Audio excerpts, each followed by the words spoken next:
So students, welcome back again. We are reading about the forms of power sharing.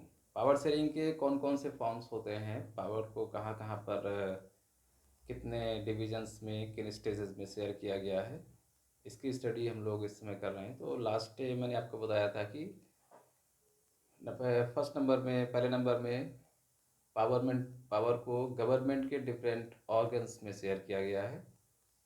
Government के जो 3 organs हैं, legislature, executive और judiciary, इन तीनों में पहले शेयर किया गया है। इसको बोलते हैं horizontal division of power. And next the second type और category of power sharing, that is the vertical power sharing. And in this case, in vertical power sharing, the power has been shared among the different levels of government: central government, state government and local government. Power sharing के इस model में, इस concept में, vertical division में power को ऊपर से नीचे की तरफ शेयर किया गया है। नाउ द नेक्स्ट टॉपिक और next form of power sharing is that power may be shared, और power is also has been shared in Indian democracy among different social groups.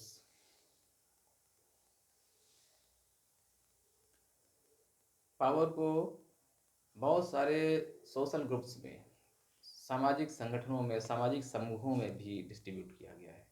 जब भी आप कभी देखते हैं कि किसी वर्ग विशेष का कोई आंदोलन उभरता है, या कोई वर्ग विशेष अपनी डिमांड को लेकर के सरकार के खिलाफ होता है, या सड़कों पर उतर आता है, वो आंदोलन करता है या डिमांड करता है, तो तब उस समय हमें ये दिखता है। और कभी कभी सरकारें उस वर्ग विशेष के सामने झुकती भी हैं, उनकी बात मानती भी हैं, बातों को सुनती भी हैं, और हो सकता है उनके लिए वो प्रोविज़न या वो सहायता उपलब्ध करा दें जो वो वर्ग विशेष, वो कम्युनिटी या वो सोशल ग्रुप डिमांड कर रहा है। तो तब पता चलता है कि अरे, अगर लोग यूनाइट हो जाएं, गैदर्ड हो जाएं, किसी कम्युनिटी के या किसी स्पेशल कैटेगरी के लोग, तो उनकी भी बात सुनी जाती है, उनका भी अपना एक शक्ति का एक आधार है, बेस है। तो यहाँ पर ये भी देखने में आता है कि पावर बहुत सारे सोशल ग्रुप्स में मौजूद है, और जब भी वो डिमांड करते हैं या वो एकजुट होकर के, एक साथ होकर के पावर को डिमांड करते हैं, तो उस समय उनको पावर मिल जाती है। तो ये भी पावर शेयरिंग का एक फॉर्म है। Power can be also shared among different social groups. Next is power sharing arrangement can also be seen in the way of political parties, pressure groups and movements. ये कई सारे different forms हैं, different levels हैं, sectors हैं। इनमें भी कभी कभी देखा जाता है कि इनके पास भी पावर होती है। पॉलिटिकल पार्टीज़, ये एक इंडियन डेमोक्रेसी में बहुत बड़ा मुद्दा है कि पॉलिटिकल पार्टीज़ के पास भी पावर होती है। सबसे बड़ी पावर तो ये होती है कि कोई भी पॉलिटिकल पार्टी जब इलेक्शन जीत करके मेजॉरिटी में आती है और वो गवर्नमेंट फॉर्म करती है, तब वो सही मायने में अपनी पावर को यूटिलाइज कर पाती है। जब सेंट्रल लेवल पर उसके प्राइम मिनिस्टर और दूसरे मिनिस्टर्स बनते हैं, उनकी मिनिस्ट्री फॉर्म होती है, तब वो अपनी असली ताकत का और पावर का इस्तेमाल करते हैं। वहीं पर जो अपोजिशन में बैठे मेंबर होते हैं, अपोजिशन पार्टीज़ के भी हैं, उनके पास भी पावर होती है, ऐसा नहीं है, वो भी गवर्नमेंट का पार्ट है। लेकिन जो मेजॉरिटी पार्टी है, जो सत्ताधारी पार्टी है, उसकी अपेक्षा अपोजिशन पार्टीज़ में, क्योंकि उनमें बिखराव होता है, उनके मेंबर कम होते हैं, तो उनमें उतनी पावर नहीं रहती, लेकिन फिर भी उनके पास पावर होती है। अपोजिशन पार्टियां भी जब चाहे तो पार्लियामेंट में या स्टेट असेंबलीज़ में दबाव बना करके सत्ताधारी पार्टी को क्रिटिसाइज़ कर सकती हैं, उनको किसी भी चीज़ के लिए बाध्य कर सकती हैं, या किसी उनके रॉन्ग डिसीजन के खिलाफ जा कर के उस डिसीजन को वापस दिलाने के लिए मजबूर कर सकती हैं, वापस लेने के लिए। तो पॉलिटिकल पार्टीज़ के पास भी पावर होती है, और बहुत सारी पॉलिटिकल पार्टीज़ ऐसी भी हैं कि जब वो गवर्नमेंट में नहीं होती, सत्ता में नहीं होती, तो उसके बावजूद भी वो पब्लिक के बीच में वेलफेयर प्रोग्राम्स, जो रूलिंग पार्टी, सत्ताधारी पार्टी है, उसके प्रति जनता को जागरूक करते रहते हैं। वो जनता को बताते रहते हैं कि देखो अमुक पार्टी है सत्ता में और वो ऐसा कर रही है जो जनता के लिए सही नहीं है। आप अक्सर देखते रहते हैं कि जब भी सत्ताधारी पार्टी का कोई मंत्री या प्रधानमंत्री या मुख्यमंत्री कोई ऐसा डिसीजन लेते हैं या कोई ऐसा प्रोग्राम लॉन्च करते हैं, उसमें फिर बहुत सारी अपोजिशन पार्टियाँ, खास करके जो बड़ी अपोजिशन पार्टी होती है, वो विरोध में उतर आती है कि सरकार ने जो डिसीजन लिया है वो बहुत गलत कर रही है और ये जनता के लिए बिल्कुल सही नहीं है, सरकार को कुछ ठोस कदम उठाना चाहिए इस काम के लिए। तो यहाँ पर ये दिख रहा है कि पॉलिटिकल पार्टीज़ में भी पावर है और वो समय के साथ साथ अपनी पावर का इस्तेमाल करते हैं। हालांकि उनके पास ये पावर जो होती है वो जनता से ही आती है। वो इलेक्टेड मेंबर्स होते हैं, जनता के बीच से बहुत सारे लोग इन पार्टीज़ के फॉलोअर्स होते हैं, तो वो जनता के बीच से ही आते हैं, लेकिन फिर भी इनके पास पावर रहती है। ऐसे ही कुछ प्रेशर ग्रुप्स होते हैं, दबावकारी समूह जिनको कहते हैं। ये भी कभी कभी ऑटोमेटिकली किसी प्रॉब्लम को लेकर के किसी क्षेत्र विशेष में एक्टिवेट हो जाते हैं और ये जन समस्याओं को लेकर के आंदोलन करते हैं या सरकार से अपनी बातों को मनवाने का प्रयास करते हैं। ये दबावकारी समूह भी काम करते हैं और उनके पास भी शक्ति होती है। इसके बाद में मूवमेंट्स, आंदोलन। अभी भ्रष्टाचार के खिलाफ कुछ साल पहले आपने अन्ना हजारे जी का और उनके सपोर्ट में कुछ और दूसरे लीडर्स का या कंट्री की एक बहुत बड़ी पॉपुलेशन का हिस्सा भ्रष्टाचार के खिलाफ उस आंदोलन में सामने आया तो दिखा था कि देखिए किस तरह से अपने आप ही कुछ अनजाने से लोग, कुछ अनजाने से चेहरे किसी जनता की विशेष समस्या को लेकर के एकदम से सजग हो जाते हैं और वो सड़कों पर उतर आते हैं। उसके बाद सरकारों से अपील करते हैं, डिमांड करते हैं कि भाई हमारी ये समस्या है, भ्रष्टाचार है और इसको समाप्त करने के लिए, इसको मिटाने के लिए, कम करने के लिए कोई ठोस प्रोग्राम सरकार को बनाना चाहिए। तो ये जो मूवमेंट होते हैं, आंदोलन होते हैं, और आंदोलनों का इतिहास तो बहुत बड़ा है।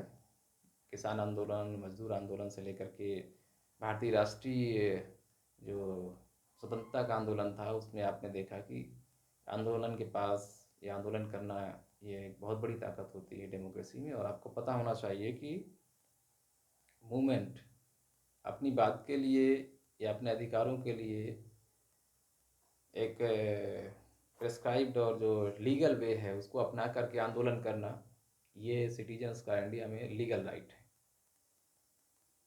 आंदोलन करना आपका एक संवैधानिक अधिकार है जिसका उपयोग आप कर सकते हैं और ये लीगल माना जाता है।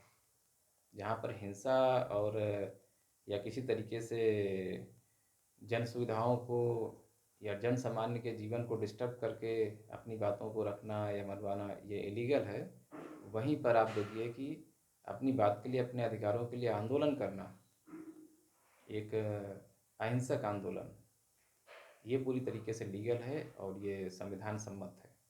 इसका उपयोग भी जनता और नेता कभी कभी जनता की भलाई के लिए, कल्याणकारी कार्यों के लिए और कल्याणकारी डिमांड के लिए, मांग के लिए करते हैं। तो इस तरीके से आंदोलनों के पास भी शक्ति होती है, इसमें कोई दो राय नहीं है। तो ये कुछ फॉर्म्स थे जो आपने देखे कि किस तरीके से डेमोक्रेटिक कंट्रीज़ में पावर को डिस्ट्रीब्यूट किया गया है। और अल्टीमेटली एक क्वेश्चन मैंने कुछ दिन पहले पूछा था कि जब आप डेमोक्रेसी को पढ़ते हैं और देखते हैं तो डिसाइड करिए कि सबसे ज़्यादा पावर किसके पास है, सबसे ज़्यादा शक्तिशाली कौन है। तो आपके माइंड में भी आ रहा होगा, और अगर आपने एक्चुअली और क्लियरली डेमोक्रेसी को समझ लिया है तो आप समझ गए होंगे कि सबसे ज़्यादा पावरफुल डेमोक्रेटिक कंट्री में अगर कोई है तो वो है जनता, पीपल। देश की जनता के पास सर्वाधिक शक्ति है, सबसे ज़्यादा पावर है।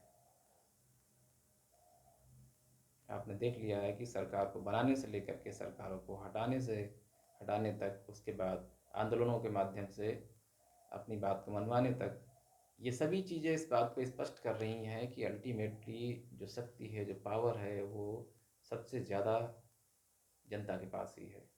एक तरीके से ये जनता का एक सुरक्षित सर्वाधिकार, सुरक्षित अधिकार है कि अंततः संपूर्ण शक्ति जनता में ही समाहित है डेमोक्रेसी में। अब जनता उसका इस्तेमाल कब करती है, कैसे करती है, इलेक्शन में वोटिंग के द्वारा वो अपने इस पावर का अधिकार का इस्तेमाल करती है। अगले इलेक्शन में पुरानी वही रूलिंग पार्टी जिसको जनता ने सत्ता में बिठाया था, उसको जीत हासिल करने के लायक बनाया था, उसी पार्टी को जनता अगले इलेक्शन में फिर उखाड़ करके फेंक देती है, हटा देती है, नए लोगों को वो ले आती है सत्ता में। जब कोई पार्टी काम नहीं कर रही होती तो आपने देखा किस तरीके के आंदोलन और विरोध के स्वर उठते हैं। तो यहाँ पर साफ साफ दिख रहा है कि जनता अपने कल्याण के लिए पावर का इस्तेमाल करती है समय के साथ साथ। अब आपको काम ये करना है कि एक्सरसाइज में जाएंगे। एक्सरसाइज में कुछ क्वेश्चंस हैं, उनको आपको मैच करना है, और अगर आपने नोट्स में उस क्वेश्चन के मैटर को या उस आंसर को ऑलरेडी लिख रखा है तो फिर दोबारा से उसे रिपीट नहीं करना। जैसे मैं फर्स्ट क्वेश्चन यहाँ पे देख रहा हूँ, what are the different forms of power sharing in the modern democracy, give an example of each of this. तो अभी भी मैंने पावर शेयरिंग के फॉर्म्स, डिफरेंट फॉर्म्स बताए हैं। कुछ बच्चों ने इनको नोट्स के फॉर्म में लिख भी लिया है, जिन्होंने नहीं लिखा है तो मैं उनसे कहता हूँ कि वो इसको नोट कर लें, फॉर्म्स ऑफ पावर शेयरिंग। तो जितने ये आपको फॉर्म्स दिख रहे थे अभी 4-5 फॉर्म्स, वो सभी लिखने हैं। और एक्सरसाइज के फर्स्ट क्वेश्चन का ही वो आंसर भी हो जाता है ऑटोमेटिकली। पावर शेयरिंग के फॉर्म्स यहाँ लिखने हैं एग्जाम्पल के साथ। एग्जाम्पल उनके अंदर ही इंक्लूडेड हैं, आप ठीक से पढ़ेंगे तो उसमें दिख रहे हैं। जैसे मैंने अभी मूवमेंट का, आंदोलन का एग्जाम्पल दिया था, उसके बाद में पॉलिटिकल पार्टीज़ का एग्जाम्पल दिया है, तो ये उसके अंदर इंक्लूड है। सेकेंड क्वेश्चन देखते हैं, state one prudential reason and one moral reason for power sharing with an example from the Indian context. ये क्वेश्चन पहले डिस्कस किया जा चुका है, मैंने ऑलरेडी पहले या दूसरे वीडियो में ही बता दिया था कि पावर शेयरिंग इम्पॉर्टेंट क्यों है, ज़रूरी क्यों है, उसके क्या कारण है कि पावर शेयरिंग की ज़रूरत पड़ी। तो वो क्लियर कर दिया था मैंने आपको। बुक में एक जगह पीछे पेज में जाएंगे तो दिया हुआ है prudential reason and next is moral reason, वो दोनों दिए हुए हैं, तो आपको नोट करना है। ये सेकंड क्वेश्चन भी करना है। अगर ऑलरेडी आपने नोट्स में फॉर्म कर रखा है तो नहीं लिखना है। जिन बच्चों ने नहीं किया है उनको सेकंड क्वेश्चन का आंसर बुक में से देख करके पीछे जाएंगे, वहाँ पे मिलेगा prudential reason and moral reason.